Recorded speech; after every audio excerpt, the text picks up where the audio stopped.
शान्ताकारं भुजगशयनं पद्मनाभं सुरेशं विश्वाधारं गगनसदृशं मेघवर्णशुभाङ्गं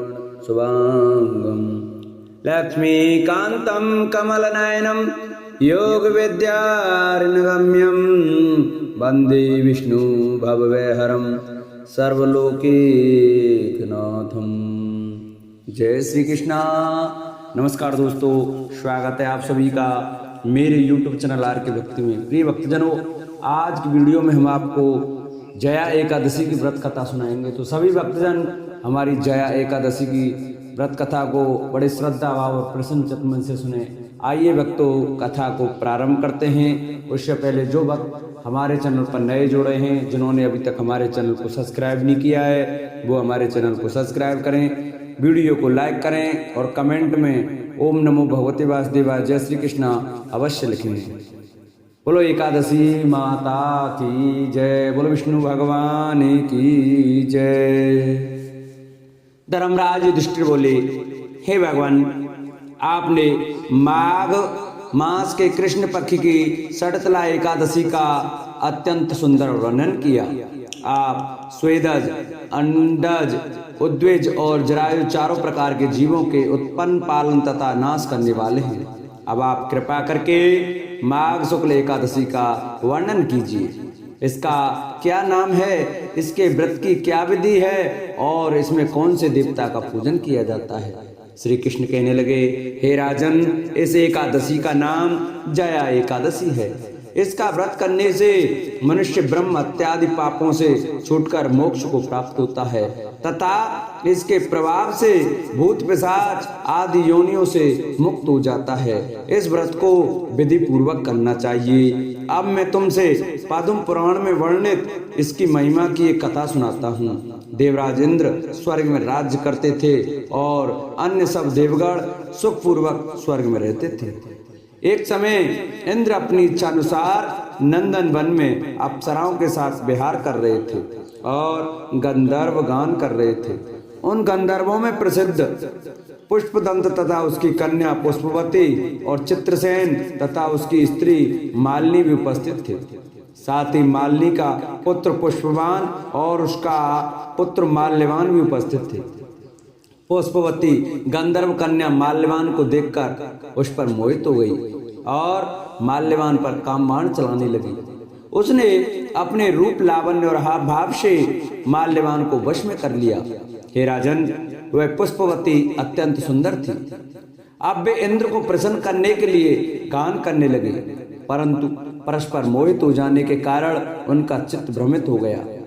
इनके ठीक प्रकार न गाने तथा स्वर ताल ठीक नहीं होने से इंद्र इनके प्रेम को समझ गया और उन्होंने इसमें अपना अपमान समझकर इनको शाप दे दिया। इंद्र ने कहा, हे मूर्खो, तुमने मेरी आज्ञा का उल्लंघन किया है, इसलिए तुम्हारा जीना धिक्कार है। अब तुम दोनों स्त्री पुरुष के रूप में मृत्यु लोक में जाकर पिशाच रूप धारण करो और अपने कर्म का फल भोगो। इंद्र का ऐसा शाप सुनकर वे अत्यंत दुखी हुए और हिमालय पर्वत पर दुख पूर्वक अपना जीवन व्यतीत करने लगे। उन्हें गंध रस तथा स्पर्श आदि का कुछ भी ज्ञान नहीं था। वहां उनको महान दुख मिल रहे थे। उन्हें एक क्षण के लिए भी निद्रा नहीं आती थी। उस जगह अत्यंत शीत था, इससे उनके रोंगटे खड़े रहते और मारे शीत के दांत बजते रहते थे। एक दिन पिशाच ने अपनी स्त्री से कहा कि पिछले जन्म में हमने ऐसे कौन से पाप किए थे जिससे हमको यह दुखदायी पिशाच योनि प्राप्त हुई है। इस पिशाच योनि से तो नरक के दुख सहना ही उत्तम है। अतः हमें अब किसी प्रकार का पाप नहीं करना चाहिए। इस प्रकार विचार करते हुए वे अपने दिन व्यतीत कर रहे थे। देवयोग से तभी माघ मास में शुक्ल पक्ष की जया एकादशी आई।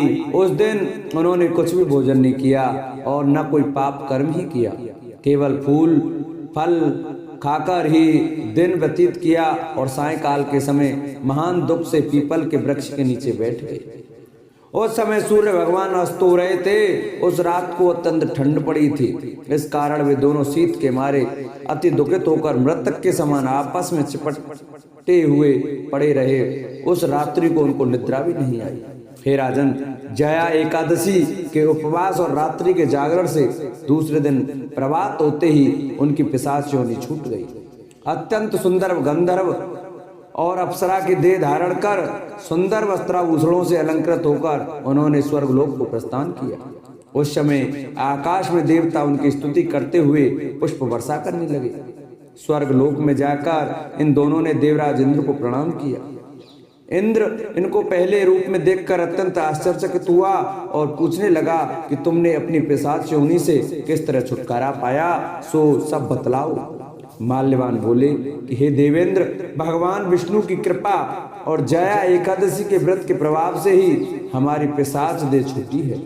तब इंद्र बोले कि हे माल्यवान, भगवान की कृपा और एकादशी का व्रत करने से न केवल तुम्हारी पिशाच योनि छूट गई, वरन हम लोगों के भी बंधनी हो गए, क्योंकि विष्णु और शिव के भक्त हम लोगों के बंधनी हैं। अतः आप धन्य हैं। अब आप पुष्पवती के साथ जाकर विहार करो। श्री कृष्ण कहने लगे, हे राजा युधिष्ठिर, इस जया एकादशी के व्रत से बुरी योनि छूट जाती है। जिस मनुष्य ने इस एकादशी का व्रत किया है, उसने मानो यज्ञ सब जप दान आदि कर लिए। जो मनुष्य जया एकादशी का व्रत करते हैं, वे अवश्य 1000 वर्ष तक स्वर्ग में वास करते हैं। एक बार एक राज्य में एक राजा रहा करता था। राजा बहुत ही बुद्धिमान और बलशाली था। राजा सदैव अपनी प्रजा का बहुत अच्छे से ध्यान रखता था। प्रजा भी अपने राजा को बहुत पसंद करती थी। राजा की 2 बेटियां थीं। राजा अपनी दोनों बेटियों से बहुत प्रेम करता था। राजा की छोटी बेटी देखने में बहुत सुंदर और सुशील थी और राजा की बड़ी बेटी छोटी बेटी के मुकाबले थोड़ी कम सुंदर थी। राजा भी अपनी छोटी बेटी को बड़ी बेटी से अधिक प्रेम करता था, जिस कारण राजा की बड़ी बेटी को अपनी छोटी बहन से बहुत नफरत होने लगी। राजा की दोनों बेटियां जब बड़ी हो गईं, तब एक पड़ोस राज्य में रहने वाला राजकुमार राजा की बड़ी बेटी के लिए रिश्ता लेकर आया। लेकिन जैसे ही उस राजकुमार की नज़र राजा की छोटी बेटी पर पड़ी, तो वह राजकुमार राजा की छोटी बेटी पर आकर्षण हो गया और उसने पहली नज़र में प्रेम कर बैठा। उस राजकुमार ने राजा की बड़ी बेटी के साथ विवाह करने से मना कर दिया और उसने राजा से कहा कि मैं आपकी छोटी बेटी से विवाह करना चाहता हूँ। जिसके बाद राजा की बड़ी बेटी यह देखकर बहुत दुखी हुई और अपनी छोटी बहन से बहुत क्रोधित हुई और राजा की बड़ी बेटी ने अपनी छोटी बहन को अपना सबसे बड़ा दुश्मन मान लिया। राजा की बड़ी बेटी ने अपनी छोटी बहन से बदला लेने का निर्णय लिया, जिसके लिए उसने अपनी छोटी बहन को जान के से मारने का प्लान बनाया। राजा की बड़ी बेटी ने अपनी छोटी बहन को मारने के लिए सबसे पहले एक लड्डू में जहर मिलाकर अपनी छोटी बहन को दे दिया और उसको लड्डू खाने के लिए कहा। लेकिन लड्डू खाने के बाद भी छोटी बहन को कुछ नहीं हुआ। बड़ी बहन ये देखकर बहुत आश्चर्यचकित हो गई, लेकिन बड़ी बहन ने हार नहीं मानी और उसने जब रात में छोटी बहन अपने कमरे में सो रही थी, तब एक मटके में सांप रखकर उसे कमरे में छोड़ दिया। लेकिन सांप भी छोटी बहन का कुछ नहीं कर पाया। जिसके बाद बड़ी बहन ने अपनी छोटी बहन से कहा कि चलो हम लोग कुएं में से पानी भरकर लाते हैं, जिसके लिए वे अपनी छोटी बहन को पानी भरने के बहाने कुएं पर ले गई और उसने अपनी छोटी बहन को कुएं में धक्का दे दिया। लेकिन छोटी बहन को तब भी कुछ नहीं हुआ, क्योंकि हर बार ग्यारस माता उसकी रक्षा कर रही थी। और उधर बड़ी बहन अपने सारे प्रयासों के बाद अब असफल हो रही थी, जिससे वह बहुत क्रोधित होती जा रही थी। फिर उसने अपनी बेटी छोटी के बहन के पास जाकर उसने खुद ही पूछा कि मेरी छोटी बहन, तुमको पता है भगवान ने सबकी मृत्यु एक निश्चित समय पर लिखी हुई है और कैसे तुम्हारी मृत्यु होगी, क्या यह तुम जानती हो?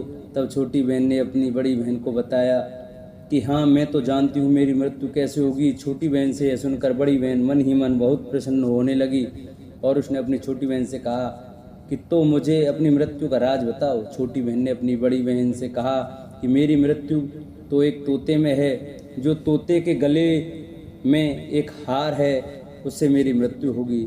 जब तक कोई भी व्यक्ति तोते को मारकर वह हार अपने गले में पहनेगा तो मैं मूर्छित हो जाऊंगी, और जैसे ही उस हार को अपने गले से उतारेगा तो मैं वापस से जीवित हो जाऊंगी। अपनी छोटी बहन की मृत्यु का राज जानकर बड़ी बहन बहुत ही खुश हो गई और उसने अपनी छोटी बहन को मारने के लिए उसके पालतू तोते को ढूंढना शुरू कर दिया। और छोटी बहन को इस बात का आभास हो गया कि कोई उसकी जान लेना चाहता है, जिसके लिए वे अपने पिताजी के पास गई और उसने अपने पिताजी से कहा, पिताजी मेरी मृत्यु के बाद आप मुझे जलाइएगा मत, बल्कि आप मुझे अपनी पुरानी वाली हवेली में एक पलंग में लटा कर छोड़ दीजिएगा। अपनी छोटी लड़की की यह बात सुनकर राजा बहुत आश्चर्यचकित हो गए। राजा ने अपनी छोटी बेटी से पूछा, बेटी तुम या कह रही हो? तब राजा की छोटी बेटी ने बताया, पिताजी समय किसी के लिए नहीं रुका है, कब क्या हो जाए किसी को कुछ पता नहीं है। और फिर राजा ने अपनी छोटी बेटी से कहा कि तुम ऐसी बातें क्यों कर रही हो, 2-3 दिन में तो तुम्हारा विवाह है। लेकिन छोटी बेटी ने अपने पिताजी को ऐसा करने पर मजबूर कर दिया और उनसे वचन ले लिया। राजा ने भी अपनी छोटी बेटी की बात स्वीकार कर ली और 2-3 दिनों के बाद जब शादी का समय आया तब राजकुमार बारात लेकर राजा के घर आया और राजकुमार और राजा की छोटी बेटी का विवाह शुरू हो गया। जैसे ही राजा की छोटी बेटी राजकुमार के साथ फेरे लेना शुरू करती है तो उसकी बड़ी बहन अपनी छोटी बहन के कमरे में जाकर उसके तोते को पकड़ लेती है और उसको जान से मार देती है। तोते की गले में जो हार था उसको अपने गले में धारण कर लेती है। जैसे ही बड़ी बहन उस हार को अपने गले में धारण करती है तो उधर छोटी बहन 3.5 फेरे ही ले पाती और वहीं पर बेहोश होकर गिर जाती है। जिसके बाद राजा ने बड़े बड़े दर्द हकीमों को बुलाया और अपनी छोटी बेटी का इलाज करने के लिए कहा। राजा की बात सुनकर वैद्य भी छोटी बेटी को जब चेक किया तो राजा को बताया कि आपकी छोटी बेटी न तो जीवित है और न ही मरी हुई है, यह मैं ऐसा पहली बार देख रहा हूँ। राजा ने वैद्य और हकीम को यह बात बाहर बताने से मना कर दिया और उनको कहा कि अगर तुमने यह बात किसी को बताई तो हम तुम्हें फांसी देंगे। राजा ने अपनी छोटी बेटी को पुराने महल में जाकर एक पलंग में लिटा दिया और वहाँ पर कुछ सैनिकों को तैनात कर दिया। वापस अपने महल पर आ गया। राजा की बड़ी बेटी अपने पिता के साथ आई और कहने लगी, पिताजी अगर यह शादी संपन्न नहीं हुई तो आपकी इज्जत का क्या होगा? आप कहें तो मैं आपकी इज्जत बचाने के लिए राजकुमार से शादी करने के लिए तैयार हूँ। जिसके बाद राजा ने अपनी बड़ी बेटी की बात मान ली और राजा ने बड़ी बेटी को छोटी बेटी के कपड़े पहनाकर मंडप पर भेज दिया। लेकिन राजकुमार ये जान गया कि यह राजा की छोटी बेटी नहीं बल्कि यह राजा की बड़ी बेटी है। लेकिन जब राजकुमार ने शादी करने से मना किया तो सभी लोगों ने राजकुमार को विवश करके राजा की बड़ी बेटी से बचे हुए फेरों को संपन्न करा दिया और विवाह करवा दिया। इसके बाद राजकुमार राजा की बड़ी बेटी को अपने महल में ले गया। राजकुमार राजा की बड़ी बेटी से न तो बात करता था, नहीं उसको पसंद करता था और न ही उसके आसपास भटकता था। और राजकुमार ने यह फैसला लिया कि वह अपनी प्रेमिका को ढूंढ कर रहेगा और यह जानकर रहेगा कि उसके साथ क्या हुआ है। एक दिन राजकुमार अपने घोड़े पर सवार होकर राजा के पुराने महल के पास पहुंच गया, जहां पर उसने कुछ सैनिकों को देखा। महल के पास पहुंचकर राजकुमार ने जब महल को ध्यान से देखा तो वह समझ गया कि यह तो हमारे ससुर जी का महल है। तब राजकुमार ने सैनिकों से पूछा, तुम लोग यहाँ क्या कर रहे हो और इस महल के अंदर उस पलंग में कौन लेटा है? जिसके बाद सैनिकों ने बताया कि यहाँ वह राजा की छोटी बेटी लेटी है। यह सुनकर राजकुमार बहुत प्रसन्न हो गया और वह तुरंत अपनी प्रेमिका के पास पहुंच गया और उसकी सेवा करने लगा। जैसे ही रात हुई तो राजा की छोटी बेटी उठकर खड़ी हो गई। राजकुमार ये देखकर बहुत खुश हो गया और उसने अपनी प्रेमिका से पूछा कि तुम यहाँ क्या कर रही हो? तुम मेरे साथ मेरे घर चलो। राजा की छोटी बेटी ने राजकुमार को सारी बातें बता दी। मेरी जान एक तोते में बसी थी और मैंने ये बात सिर्फ अपनी बड़ी बहन को बताया था और मुझे पता है कि उसने ही मुझे मारने का प्रयास किया है। उसके पास एक हार है जिसको वह सुबह पहन लेती है और रात को उतार देती है। जब तक वह हार को पहने ले रहती है तब तक मैं मूर्छित रहती हूँ और जैसे ही वह हार को उतार देती है तो मैं जीवित हो जाती हूँ। और जब तक मेरी बड़ी बहन के पास वह हार है तब तक मैं ऐसे ही जीवित और मूर्छित होती रहूँगी। अगर मेरी बड़ी बहन के पास जो हार वह मेरे हाथ में लग जाए तो मैं हमेशा के लिए जीवित हो जाऊँगी। राजकुमार यह बात सुनकर राजा की छोटी बेटी के पास रहने का निर्णय ले लिया और उसने अपने बचे हुए सारे फेरे उस पलंग में लेटी राजकुमारी की छोटी बेटी के साथ लिए और अपना विवाह पूर्ण कर लिया और वहीं पर ही रहने लगा। देखते ही देखते कुछ समय में राजा की छोटी बेटी और राजकुमार की पत्नी पेट से हो गई। एक दिन राजकुमार को किसी काम से बाहर जाना पड़ा, तब छोटी बहन के पेट में बहुत तेज से दर्द होने लगा, जिसके बाद उसने 11 माता का आह्वान किया, जिसके बाद वह 11 माता प्रकट हुई और उन्होंने अपने भक्तों के दर्द को दूर किया और एक पुत्र की प्राप्ति करवाई। और वहीं पर अचानक से राजकुमार भी आ गया। राजकुमार ने 11 माता को देखा तो वह आश्चर्यचकित हो गया और उसने तुरंत माता को प्रणाम किया। और 11 माता ने राजकुमार से कहा कि जब तुम्हारा तो 5 वर्ष का हो जाए तो तुम अपनी पत्नी का हार आकर इसके गले में डाल देना। और देखते ही देखते राजकुमार और राजा छोटी बेटी का पुत्र 5 वर्ष का हो जाता है। तो राजकुमार अपने बेटे से कहता है कि बेटा, मैं कुछ काम से बाहर जा रहा हूँ, तुम अपनी माता का ध्यान रखना। और वहाँ से चला जाता है। राजा को बाहर निकलता देख बड़ी बहन के सैनिक देख लेते हैं और बड़ी बहन को जाकर सारी बातें बता देते हैं, जिसके बाद बड़ी बहन अपनी छोटी बहन के पुत्र को वहाँ से उठवा लेती है और उसको मरवा देती है। छोटी बेटी के पुत्र के 2 टुकड़े करवा देती है। पहला टुकड़ा चक्की के पास छुपा देती है और दूसरा टुकड़ा अपने पलंग के नीचे रख देती है। अब 11 माता भिखारी का रूप लेकर आती हैं। एक भिखारी का रूप धरकर बड़ी बहन के पास चली जाती हैं, जिसके बाद वहाँ पर भिक्षा मांगने लगती हैं।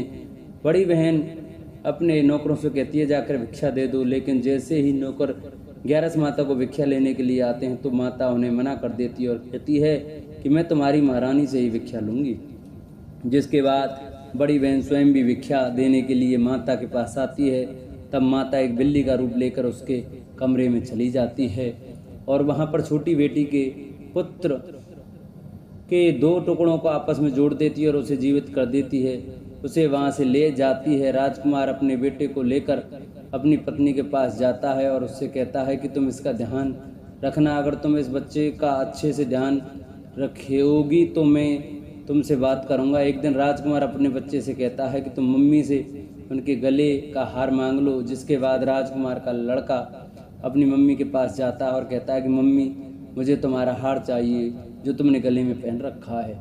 यह सुनकर पहले तो बड़ी बहन क्रोधित होती है, पर उसको यह याद आता है कि राजकुमार ने कहा था कि अगर मैं इस बच्चे का ध्यान अच्छे से रखूँगी तो वह मुझसे बात करेंगे, जिसके कारण वह हार को उस बच्चे को दे देती है और वह तुरंत हार को ले जाकर अपने पिताजी को दे देता है। और तभी राजकुमार अपने बेटे को लेकर वहाँ से जाने लगता है और अपनी पत्नी से कहता है कि तुम हमारे लिए खाना बना कर रखना, मैं शाम को आकर तुम्हारे साथ खाऊंगा। और वह अपने बेटे को लेकर वहाँ से चला जाता है। जिसके बाद वह राजा के पास जाता है और उनको सारी बातें बता देता है। राजा अपनी बड़ी बेटी की यह करतूत सुनकर बहुत क्रोधित होते हैं और अपनी परवरिश पर ही दोष देने लगते हैं और राजकुमार को अपनी छोटी बेटी के साथ रहने का आदेश देते हैं। बोलो 11 माता की जय। जिन भक्तों को हमारी वीडियो अच्छी लगी हो वो हमारी वीडियो को ज़्यादा से ज़्यादा शेयर करें, चैनल को सब्सक्राइब करें, वीडियो को लाइक करें और कमेंट में 11 माता की जय लिखना न भूलें। बोलो 11 माता की जय। बोलो विष्णु भगवान की जय।